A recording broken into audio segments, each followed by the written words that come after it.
Oui, en fait, aujourd'hui, Jean-Jacques Ndala est attaqué par la justice au Maroc. Disons, le député marocain demande à ce qu'on attaque Jean-Jacques Ndala en justice. La question est tout à fait simple. Qu'est-ce que le Maroc condamne exactement, reproche exactement à Jean-Jacques Ndala? Est-ce d'avoir donné un penalty au Maroc qui n'existait pas ou qui ne devait pas donner? Ou d'avoir refusé le but du Sénégal? Pour eux, le but était valide, il fallait l'accorder. Qu'on nous dise d'abord parce qu'on ne comprend plus rien. Si on dit qu'on le condamne parce qu'il avait refusé le but du Sénégal, il aurait accordé le but au Sénégal, le Sénégal devrait à tout prix gagner.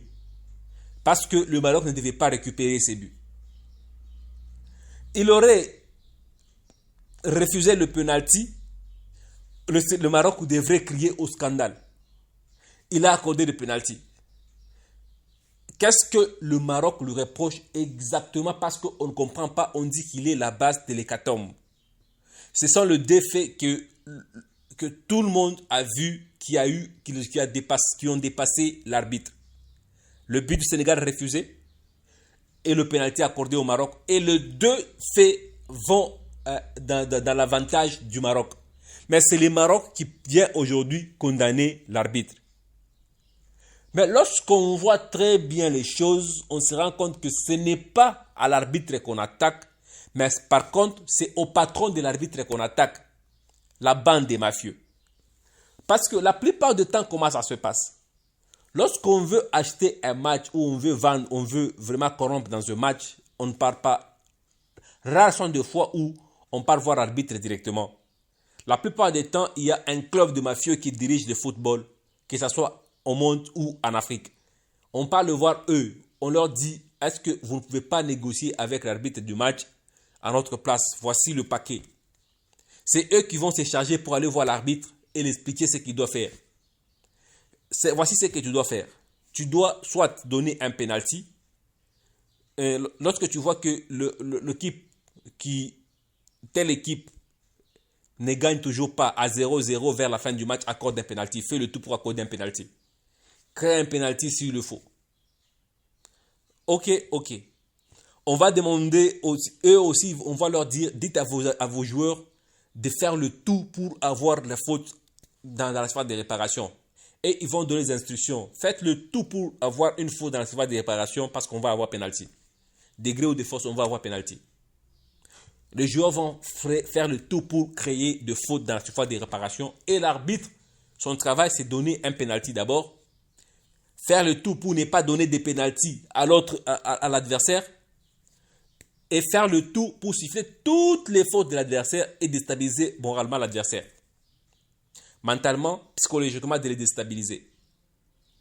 Et c'est de cette manière que ça marche habituellement et rares sont des fois que ça marche. Mais le match aussi à haute intensité comme celui du Maroc, ce n'est pas l'arbitre directement qui a été vu. C'est les patrons de l'arbitre qui ont été vus. Et le Maroc ne sait pas attaquer le patron ouvertement parce que ça va ouvrir la boîte à Pandore. C'est ça le vrai problème. Et qu'est-ce qu'on va faire? On va maintenant sacrifier et le patron ne veut plus ternir son image. Et c'est l'arbitre qui est en train de payer les pots cassés. Et ce que le Congo doit faire, c'est maintenant à lui de soutenir son arbitre parce que ça va notre image. Jean-Jacques Ndala est en train de vendre notre image au niveau international.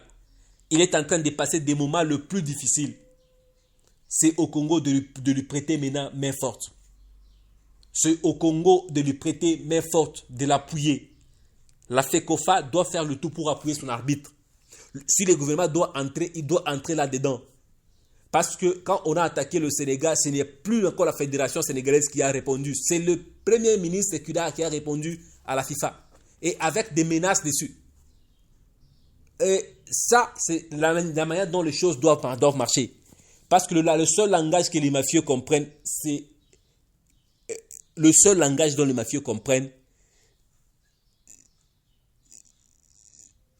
c'est la menace. En dehors de ça, ils ne comprendront pas. Si quelque chose arrive à notre arbitre après le Maroc ou au Maroc, la RDC doit vraiment et alors vraiment prendre des dispositions pour se charger de la CAF et vraiment attaquer la CAF de la manière la plus ferme possible.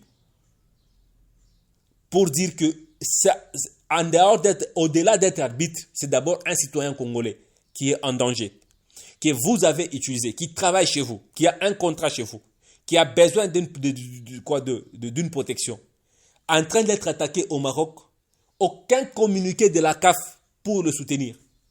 Aucun communiqué de la FIFA parce que Jean-Jacques Ndala travaille aussi aux instances de la FIFA dans des matchs internationaux. Il travaille à la Coupe du Monde, il travaille...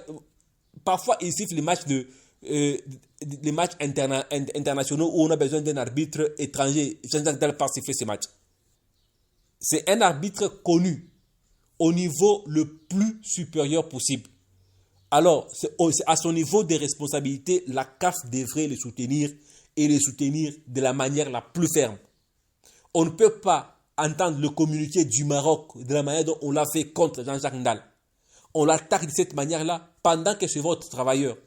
Ni la CAF, ni la FIFA n'a produit un communiqué pour contredire le Maroc et répondre à ses députés marocains. Et tout le monde est calme. Pourquoi? Parce qu'on a peur du Maroc? Parce qu'on a promis au Maroc un trophée qu'on n'est plus à mesure de lui donner. Tout le monde sait qu'on a promis au Maroc un trophée pour récompenser les dépenses que le Maroc a fait par rapport aux infrastructures créées par rapport à cette organisation, infrastructures et autres. On lui a promis de lui donner cette coupe. Seulement, le Sénégal aussi est venu chambouler, a été beaucoup plus efficace par rapport aux Marocains, à la corruption, à l'arbitrage. Le Sénégal a été supérieur à tout ça. Peu importe ce qu'on a fait, la qualité des jeux du Sénégal était largement supérieure à tout ça et ça a compliqué les choses. Où est le problème de Jean-Jacques Ndala là-dessus? Vos joueurs n'ont pas été à la hauteur de faire cela. Parce que le Sénégal a joué contre l'arbitre, contre la CAF, contre la FIFA, contre le Maroc, contre les Marocains joueurs et les Marocains fanatiques ou sportifs qui étaient en train de déstabiliser les joueurs sénégalais, le gardien sénégalais, de voler les joueurs des gardiens. Tout ça, le Sénégal a été au-dessus de tout ça. Mais dans tout ça, où est le travail de l'arbitre? Si vos joueurs n'ont pas été à mesure de créer ne fût-ce que des fautes dans la surface de réparation pour que l'arbitre leur donne des pénaltys. Et il a été obligé de créer un pénalty qui n'existe presque pas.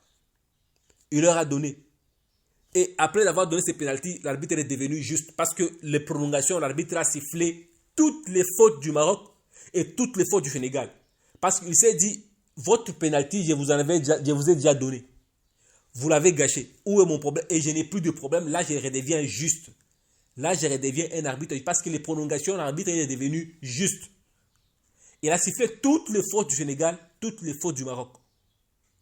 Toutes les simulations, il n'a même pas regardé. Parce que votre pénalty, ce qu'on lui a demandé de faire, il a déjà fait. Pendant les 90 minutes. Et vous en avez gâché. Où est son problème?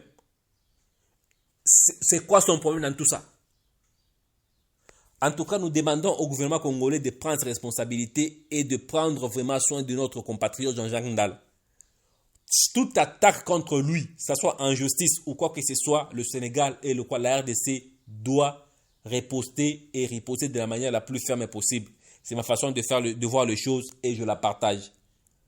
Merci et au prochain numéro. Mais pour ceux qui ne sont pas encore abonnés, merci de vous abonner pour ne pas manquer de prochaines publications. Et aussi, surtout n'oubliez pas de cliquer sur la cloche. La cloche. Merci et au prochain numéro.